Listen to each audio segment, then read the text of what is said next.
What's up, everybody? Welcome back to my page. I may post this on my YouTube as well, but let's talk about Monday Night Raw that is coming up. So there are 2 announced matches and 2 announced appearances. Everything else is going to be pure speculation, but some things that I need to talk about, I'm going to talk about first. So I'm going to whirl through the announcements and the appearances and the announced matches, and then we're going to go to the stuff that I think is really going to be the key to making Monday Night Raw be a very fun night. Okay, so the announced matches are as follows. Bianca Belair is about to get some give back on that bitch Nikki Cross for coming up in her shit and wrecking her match. All right, because Bianca attacked them, that caused Bayley to get the W. Okay, and that shit was not cool. And Bianca Belair is like, hell no, you was not finna disrespect me. Oh, bitch, we finna go at it. Now, here's where I think this is gonna go, or how I think this is gonna go. More than likely, Bayley is going to attack Nikki Cross, okay, which is going to cost Bianca this match as well and give Nikki Cross the W. And she's also going to attack Bianca, stand tall over Bianca as she always does, and prove herself to be, quote unquote, superior than the EST. Whatever. Moving on. Moving into the next match that was announced, which is Matt Riddle is going up against Otis, one half of Alpha Academy, and he is going to compete in a trick-or-treat match. I think it's a street fight match. I'm not sure, but it's a trick-or-treat match, which means basically it'll be like no disqualification. You can use anything around the ring, but the match name is a trick-or-treat match. So, I mean, that's just campy, cute, gonna be funny type of match. It's not really anything serious, so I don't expect anything crazy to happen during that match. So we're gonna move on.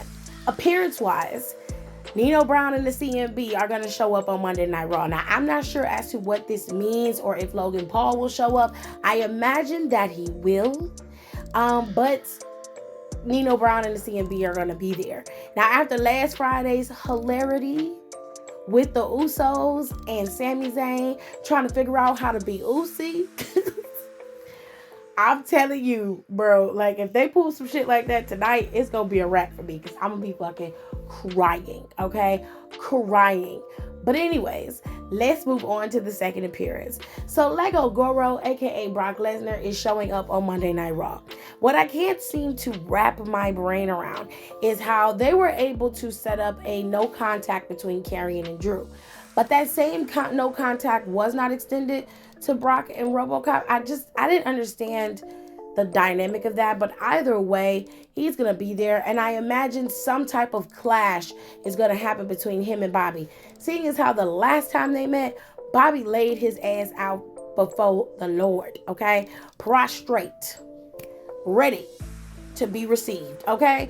He was not getting back up. Although he did get up, but he took him out. If they had to let him keep going, it would have been a bloodbath. for sure. But either way, I'm curious to see how this is going to play out. Now, here's where the fun part of Monday Night Raw comes in, because we got some interesting tidbits here. Okay? Now, last week, Johnny Gargano made it very clear that he was going to blow the whistle on Lil Miz's whole operation because he keeps trying to stiff Dexter Lumis and make him out to be some crazy psycho kidnapper, when in fact he has something that he required of Dexter, and Dexter is now trying to collect payments, and that's where the issue is coming in. So Miz was warned last week to come out there and tell the truth. He declined and decided to rehash his entire story arc with Dexter. So Johnny made it very clear. Either next week you give Dexter what he wants and tell the truth, or I will blow the whistle on you. Blow the whistle. Things got really, really real, and I'm guessing that things are going to get worse today, but that's probably going to be the best part about Monday Night Raw tonight. So Judgment Day and Dominic Mysterio are going to be, of course, going up against the OC. Now, we all know that the OC can very much handle Judgment Day on a 3-on-3, but with Rhea Ripley being on the outside, matching them power and brawn, all together, it makes things like you're wrestling for men. This is no shade to Rhea Ripley. We're speaking to her power and the capability of her to go up against the men, and her ideal of knowing that they are not going to touch her because she is a female.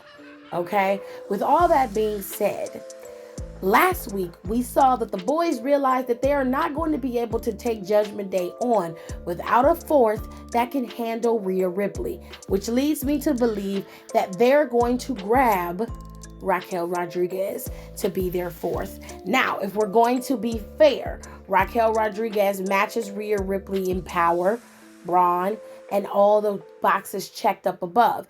She stands over her in height. She has her in weight, and I think she can outlive Rhea Ripley. I really do. With all that being said, my pick would have been Piper, but it seems like Piper is going through some things on her own. So out of respect for Piper, I understand why she isn't there, but I definitely would have picked Piper. Would have picked Piper 100%. I think Piper would have gave Rhea Ripley a run for her money.